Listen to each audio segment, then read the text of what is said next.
Hello, very good evening to you. Let's begin this with, very often one reads and hears about the sudden spurt in the growth of international schools in India. Do you feel that there has been a sudden spurt in the recent years? Yes, there has. What do you think is the single most important cause for this spurt? It's been globalization, because pre-globalization it was not permitted to run schools with international curricula in India. There wouldn't have been perhaps even the clientele. Globalization has meant that a lot of foreigners have come into the country, and the existing schools, which were embassy-based, no longer had enough space for all the children. So there was a need. It was globalization plus a need, plus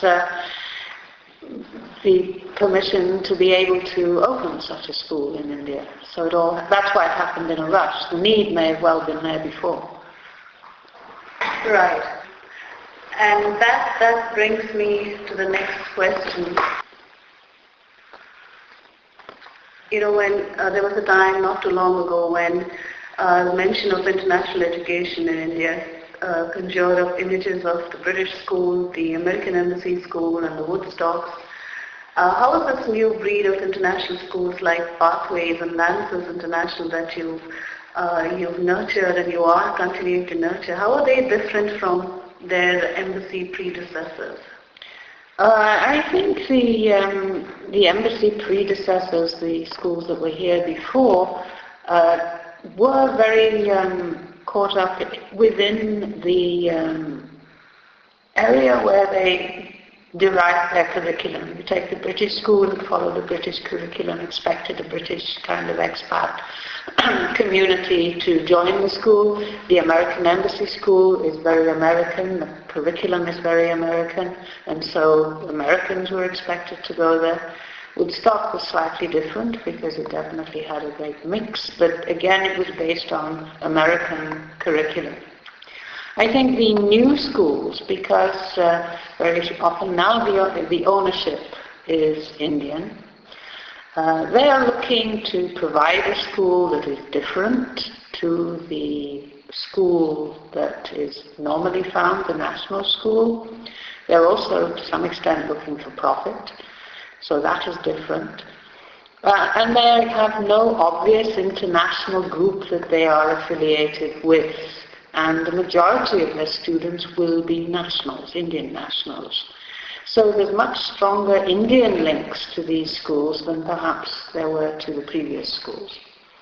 And this increase in the number of Indian nationals enrolling in these new international schools would also be primarily because of globalization, as you mentioned earlier? Partly because of globalization, partly because I think there's been a much wider instance of students from India moving overseas for their tertiary education. And this idea of doing at least grade 11 and 12 in an international school in India is being perceived as a kind of bridge between the national system, learning a bit about a global system, and then moving into your university overseas. Right, right.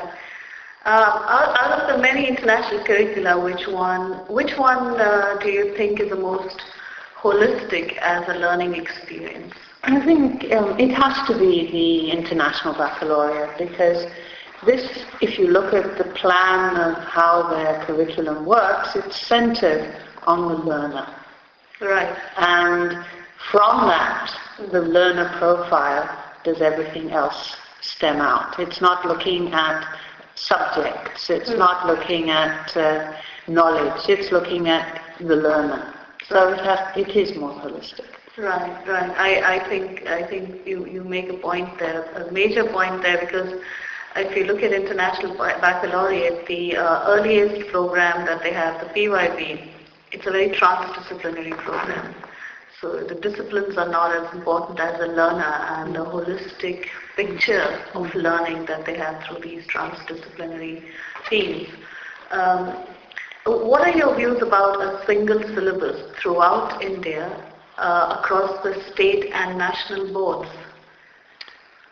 I think it's something that probably would work very well for subjects like math and science, which are the kind of subjects that build. You start at a certain level when you first start school, and every year you're building onto, and